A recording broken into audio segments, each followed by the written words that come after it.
Hey guys, just thought I'd do a quick video on my Chinese water dragon Viv. There he is there. That's my male Chinese water dragon, Greedo. He's about approximately 9-10 months old. Had him since he was maybe 3 weeks, a month old. I'll back up so you can see I'm just on my phone here. Not the greatest camera, but currently have him in a 90-gallon tank. I am looking into building him a better enclosure, something that's at least, 6 feet tall, 4 feet wide, 2-3 feet deep. He fits in here nicely. I never find him, rubbing his nose against the glass or anything, but obviously it'd be better. They are climbers, so it would be better to get something that has more of a vertical height to it as he gets older, so I'm looking into that now. I'll probably have a video of that as I start building it, so I'll post that when I have it, probably the step-by-step process and also finished product, obviously. So I have his tank flooded with water. I usually keep between 3 to 6 inches of water in it. It's a little bit dirty. I probably should have cleaned it before I did the video, but hindsight 2020. As you can see, there's some shed there. And everything. So for the lighting, I used to have different lights, but they burnt out on me. So I got All Living Things are the actual the light fixtures themselves. The bulbs, I used to have Exoterra bulbs, but they burnt out like last month or whatever. So I actually got All Living Things as well. I just got them from PetSmart. PetSmart's not the greatest, but it's not bad for lighting or accessories or whatever. So I got these just to match the fixtures there. I got two 75 watts running on this side, UVA. This side is a Exoterra fixture. I can't remember what kind of bulb is in it. It's a UVB though. I just don't know the brand of bulb. Obviously, this is the warm temperature side here. He's got his little house there. I have some moss. Some misted moss in there helps him with his shed when he's shedding. We'll stick there for a basking area. He likes to bask up there. Feeding dish is messy right now. I just fed him, so there's some leftover cricket legs and whatnot in there. I feed him mostly gut-loaded crickets and mealworms. Feed him the odd waxworm or whatever, so of the sort, phoenix worm and whatever. But and as a snack, every now and then a treat, I give him a fuzzy mouse. Pinky mouse when he was smaller, obviously, but I always feed mice. The frozen thawed mice, I've never fed them live because, I've heard all the horror stories of people with their feeding live and having them, their snakes or whatnot get injured because they weren't paying enough attention with the live feed there. So I know some people say that feeding live is good because it gives them that hunting instinct or whatever, but I do feed him, obviously, crickets live, and I let the crickets hop around the cage, and he does chase them around, so that's that. Every once in a while, I put some feeder fish in the bottom pool there, usually like rosy reds or whatever, so he'll go swimming and catch those. On this side here, I have like the Zoo Med Reptifogger running up here.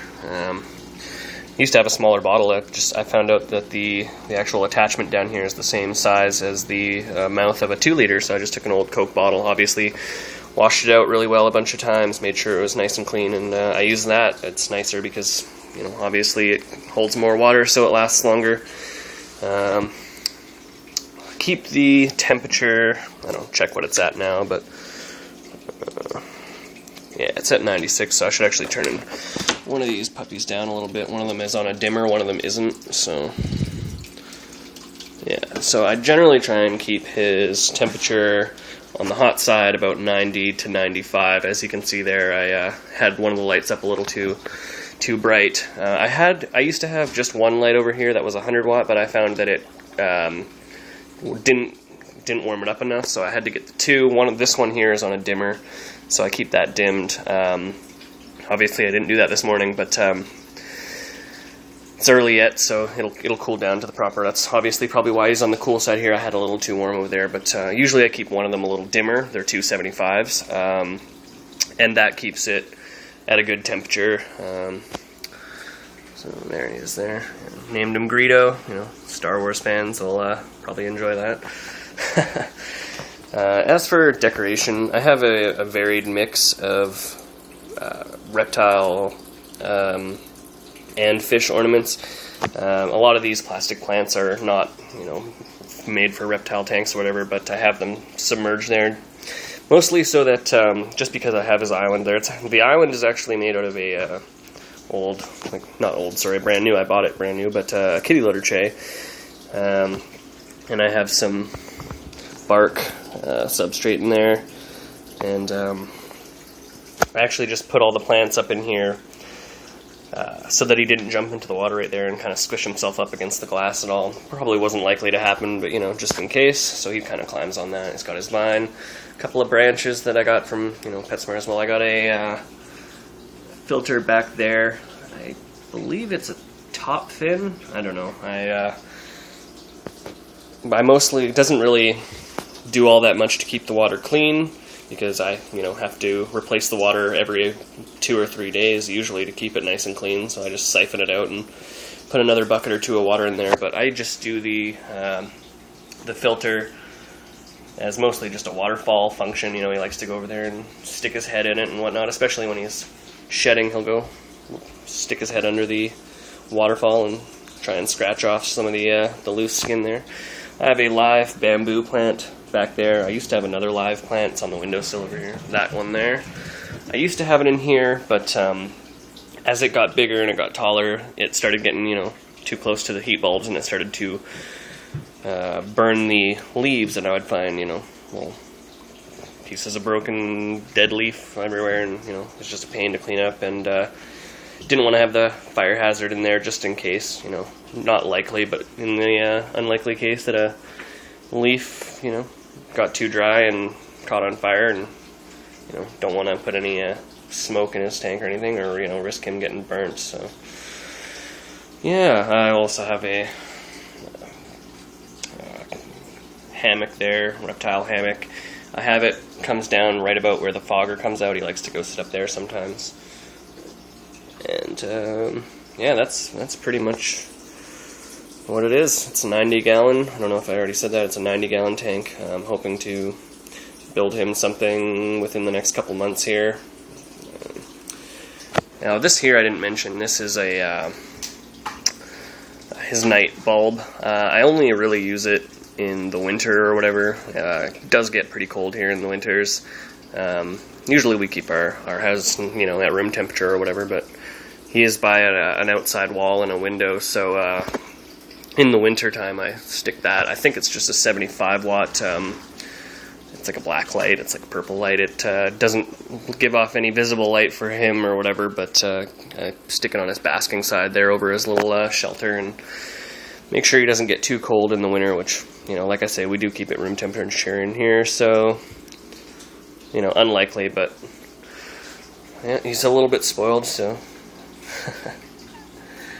I should have fed him on the video here, but I actually already fed him, so but I do have a couple of other videos if you want to check them out. You know, I think there's a couple of him being fed, you know, a fuzzy mouse and some fish and stuff, so he's a real avid eater. I don't know if you can tell, he's a little pudgy, but yeah, he definitely always has the feeding instinct. I never have any problems with him not eating or anything. And other than that, he's pretty healthy little reptile here. I hear a lot of people that have Chinese water dragons say that, you know, theirs gets mouth rot, or, you know, they have problems with, I don't know, parasites and stuff, but I guess you just got to be careful with what you're feeding them and make sure you're keeping the water clean and, you know, treat it like a living thing, right? You know, make sure make sure you're not feeding them anything dirty, or, you know, never feed them any, like, insects from outside or anything. You never know if there's pesticides or whatnot. Always buy your insects and your feed from a reliable source. That's about it. Thanks for watching. Feel free to, you know, rate, subscribe, whatnot. Check out some other videos. I've got a ton of other pets, so a bunch of other videos of this guy here, as he's probably my Probably my favorite pet. I don't know. I don't like to say that and hurt the rest of my pet's feelings, but but yeah, he's probably the favorite child there. So thanks for watching, guys. Say bye, Greedo. No? All right. See you guys.